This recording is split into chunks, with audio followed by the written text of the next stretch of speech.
प्राची निगम की तरह आप लोगों के भी हिंदी में 97 मार्क्स आ सकते हैं, वो भी इसी नवंबर से पढ़ करके। और 97 क्या, इस वीडियो को देखने के बाद 98, 99 और 100 आउट ऑफ 100 भी आ सकते हैं। यकीन नहीं होता तो वीडियो को पूरी देखने के बाद कमेंट करके बता देना। अब वो कैसे आएंगे आपके 97 मार्क्स, जानने के लिए बने रहना वीडियो के लास्ट तक।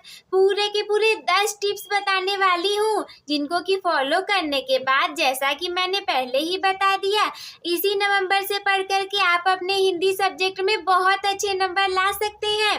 तो चलिए बिना समय वेस्ट करते हुए इस वीडियो को शुरू करते हैं। सबसे पहला पॉइंट है हमारा विषय सूची को समझना। अच्छा, इसको समझने के लिए मैं आप लोगों को एक एग्जाम्पल देती हूँ। मान लीजिए कोई राम नाम का एक लड़का है, मैं आपसे कहूँगी कि सुनो, तुम्हें ना राम के घर जाना है, चलो जाओ। तो आप कैसे जाओगे? कंडीशन ये है कि आपको पता ही नहीं है कि उसका घर कहाँ पे है, तो आप किसी से पूछोगे ना। सबसे पहले तो यही काम करोगे कि आप जिसे जानते रहोगे उससे पूछोगे कि सुनिए, क्या आप राम को जानते हैं, उसका घर कहाँ पे है, हमें वहाँ पर जाना है। तो इससे ये निष्कर्ष निकलता है कि अगर आपको रास्ते का ही नहीं पता तो मंजिल कैसे मिलेगी। मतलब कि अगर विषय सूची ही नहीं पता है तो पढ़ाई क्या करोगे, किस चीज़ की पढ़ाई करोगे। तो सबसे पहले क्या करना है कि विषय सूची को समझना है कि आपकी विषय सूची कितने खंडों में है। हम लोग के टाइम पे खंड अ खंड ब करके आता था, स द करके। मतलब आपके में भी आ सकता है कि एक सेक्शन में है कि 2 सेक्शन में, 3 सेक्शन में, जितने खंड में डिवाइड होगा सबसे पहले उसे जान लेना है। जैसा कि मैंने पहले ही बताया, रास्ते के बिना तो मंजिल मिलेगी ही नहीं। इसके बाद दूसरा पॉइंट है हमारा समय सारणी बनाना। जब पता चल जाएगा कि रास्ता क्या है तो बस उसी पर चलने लगिए, आप उसके घर तक पहुंच जाएंगे। इसका मतलब ये है कि जब सिलेबस पता चल गया, विषय सूची पता चल गई, तो ऐसा नहीं कि बस पता चल गया टॉप कर लेंगे, कुछ नहीं होने वाला। पता चल गया तो उसके बाद समय सारणी बना करके डेली बेसिस पर उसे पढ़ना पड़ेगा। मान लीजिए 10 चैप्टर है, आपके पास 30 दिन है, तो इसका मतलब ये है कि एक चैप्टर के लिए आपके पास 3 दिन मिलेंगे। तो आपको क्या करना है कि एक चैप्टर को 3 दिन में ख़त्म कर लेना है। एक दिन रखो पढ़ने के लिए, नहीं ख़त्म हो पा रहा है 2 दिन में पढ़ो, तीसरे वाले दिन या अगले वाले दिन उसके क्वेश्चन को सॉल्व कर लो, लास्ट में एक दिन रिवीजन भी कर लेना। तो ये हो गया हमारा सेकेंड पॉइंट। इसके बाद तीसरा पॉइंट है हमारा नियमित पढ़ाई करना। जब समय सारणी बन जाएगी, क्या करना है कि रोज पढ़ना पड़ेगा। जब आपने समय सारणी बना लिया, फिर आपको डेली स्टडी करनी पड़ेगी। जैसे कि मैंने बता दिया, जितने चैप्टर्स होंगे आपके पास, जितने महीने या जितने दिन या जितना भी समय बचा हुआ है, उसके अकॉर्डिंग डिवाइड करके आपको अपनी पढ़ाई को करना पड़ेगा। और रोज पढ़ेंगे ना तो कुछ कुछ क्वेश्चन ऐसे भी होंगे जो कि रोज पढ़ने की वजह से आपको ऐसे ही याद हो जाएंगे, अलग से नहीं मेहनत करना पड़ेगा। कई बार तो चीज़ों को आप याद भी नहीं करेंगे, केवल सुनने भर से वो याद हो जाएगा और एग्जाम में भी वही सारे क्वेश्चंस आते हैं, कुछ अलग से तो आता नहीं है। 1-2% की बात अलग है, जो कि हमेशा ही प्रश्न अलग हो जाते हैं। उसके बाद चौथा पॉइंट है हमारा नोट्स बनाना। नोट्स कैसे बनाए जाते हैं? नोट्स बनाने का मतलब ये है कि अगर आपके पास समय कम है, नवंबर आ गया, तो आप ऐसा नोट्स मत बनाइए जिसमें कि आपको बहुत ज़्यादा लिखना पड़े। नोट्स ऐसा बनाइए कि एकदम शॉर्ट नोट्स हो, माइंड मैप की तरह। उसको एक बार पढ़े, की पॉइंट्स के द्वारा बनाइए। जो भी उसके मेन वर्ड हो उसको लिख करके हाईलाइट कर दीजिए। कलरफुल पेन का यूज करिए, ताकि क्या हो कि नोट्स अट्रैक्टिव लगे और हमारा मन उसे ज़्यादा पढ़ने का करे।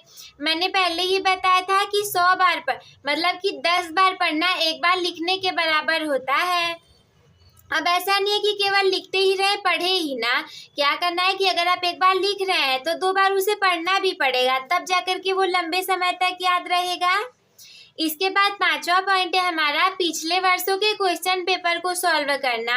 जैसे कि आप इतनी सारी चीज़ें आपकी हो गई, आपने पढ़ लिया, समय सारणी देख लिया, डेली पढ़ने लगे, सब कुछ हो गया। तो उसके साथ साथ में क्या करना है कि अगर पूरा भी नहीं हुआ, बीच में ही है, तो भी पिछले वर्ष के क्वेश्चन पेपर को देखा करिए कि प्रश्न कैसे आए थे, कौन से चैप्टर से ज़्यादा आए हैं। कई बार तो वही प्रश्न सेम टू सेम पूछ लिए जाते हैं। तो आपको क्या करना है कि उन सभी प्रश्नों के एक बार हल कर लेना है। उन सबको देखेंगे, आइडिया मिलेगा कि एग्जाम में कैसे प्रश्न आते हैं। फिर उसी के अकॉर्डिंग स्ट्रैटेजी बना करके आपको अपनी पढ़ाई को करना है। इसके बाद छठवां पॉइंट है मॉक टेस्ट देना। ये सारी चीज़ें होने के बाद आपको देना है मॉक टेस्ट, मतलब कि हमेशा टेस्ट देना है। टेस्ट देने से क्या होगा कि आपको पता चलेगा कि आपने जो पढ़ा है आपको वो याद है कि नहीं याद है, आप उसे एग्जाम में लिख पा रहे हैं कि नहीं लिख पा रहे हैं। तो टेस्ट देना बहुत ज़्यादा ज़रूरी है। जैसे कि 20 नंबर का टेस्ट हुआ तो क्या आपके 15 नंबर से ऊपर आए या नहीं? अगर नहीं आए तब तो आप टॉपर नहीं बन पाओगे, उससे ऊपर ही आना चाहिए। इसके बाद सातवां पॉइंट है हमारा शिक्षकों से सहायता लेना। मतलब कि अगर आपको कोई चीज़ नहीं समझ में आ रहा है, आप सोच रहे हैं कि मैं इसे कैसे पढ़ूं, समझ में नहीं आ रहा है, तो क्या करना है कि टीचरों की हेल्प लेनी है। अपने सर जी से, मैम जी से, जो लोग भी पढ़ाते हैं उन लोग से पूछ लीजिए कि टीचर ये कौन सी चीज़ इसमें एग्जाम में आ सकती है, इंपॉर्टेंट पॉइंट्स को हाईलाइट करवा दीजिए। जो इंपॉर्टेंट होता है उसके ऊपर IMP लिख लीजिए, उसको याद कर लीजिए। मैम से, सर से पूछेंगे तो वो प्रीवियस ईयर के क्वेश्चन पेपर भी आप लोगों को दे देंगे। और अगर नहीं समझ में आ रहा है तो अब तो टेक्नोलॉजी इतनी हाई लेवल पर है, आपके पास फ़ोन है तभी तो आप ये वीडियो देख रहे हैं ना। इसी में सर्च कर लीजिए, यूट्यूब पर, गूगल पर, AI पर, जहाँ पर भी आपको अवेलेबल हो, जहाँ पर भी आपको अच्छे से समझ में आता हो वहाँ से सर्च कर लीजिए। उसके बाद आठवां पॉइंट है उपयुक्त स्थान को चुनना। मतलब पढ़ने के लिए एक ऐसा जगह चुनना जहाँ पर कि शांति हो, कोई डिस्टर्ब ना करे और पढ़ने का माहौल हो। और प्रयास तो ये करें कि जहाँ पर आपको बैठ कर के पढ़ना है 5 मिनट पहले सारी चीज़ें वहाँ पर रख ले, ताकि आपको बार बार उठना ना पड़े। पता चला बैठ गए पढ़ने और ब्लू पेन ही नहीं मिल रहा है, गए खोजने लगे घर पर, अरे मेरा ब्लू पेन कहाँ गया, मिल नहीं रहा है, टाइम वेस्ट हो जाएगा। क्या करना है कि सारी चीज़ों को पहले ही वहाँ पर रख लेना है, ताकि आपको दोबारा उठना ना पड़े। और एकदम याद से 1 गिलास पानी या 1 बोतल पानी जरूर से रख लीजिएगा। पानी पीते पीते पढ़ेंगे, एकदम अच्छे से माइंड हाइड्रेटेड रहेगा और आपको कोई प्रॉब्लम नहीं होगी। इसके बाद नौवां पॉइंट है हमारा अपने प्रगति की निगरानी करना। मतलब कि जैसे आपने टेस्ट दे दिया तो आपकी प्रगति, मतलब आपने जितना पढ़ लिया आप उसे देखिए, दृष्टा बन करके उसे देखिए कि अरे आप किस लेवल पर हो, कितने आपके नंबर आ रहे हैं, क्या आप इसे ज़्यादा कर पा रहे हो कि नहीं। अगर पिछली बार आपके 10 नंबर आए तो इस बार 15 नंबर आ रहे हैं कि नहीं आ रहे हैं। इसे कहते हैं अपनी प्रगति की निगरानी करना। उसके बाद 10वां पॉइंट, लास्ट पॉइंट है हमारा, जिसको कि फॉलो करके एक एवरेज स्टूडेंट भी टॉपर की कैटेगरी में आ सकता है। वो है अपने कॉन्फिडेंस लेवल को बढ़ाना, मतलब आत्मविश्वास बनाए रखना। पता है, आत्मविश्वास बनाए रखने से आप अपनी परीक्षा में बहुत अच्छा स्कोर कर सकते हो। कई बार तो मेरी फ्रेंड्स ऐसी भी हैं जिनको कि आता बहुत कुछ है, लेकिन जैसे ही स्टेज पर गई कुछ बोलने नहीं आ रहा है, बोल ही नहीं पा रही, उतने सारे लोगों को देख करके घबरा जाती हैं। तो आप लोग को ऐसा नहीं करना, कॉन्फिडेंस लेवल को बढ़ाना है। अब ये कैसे बढ़ेगा?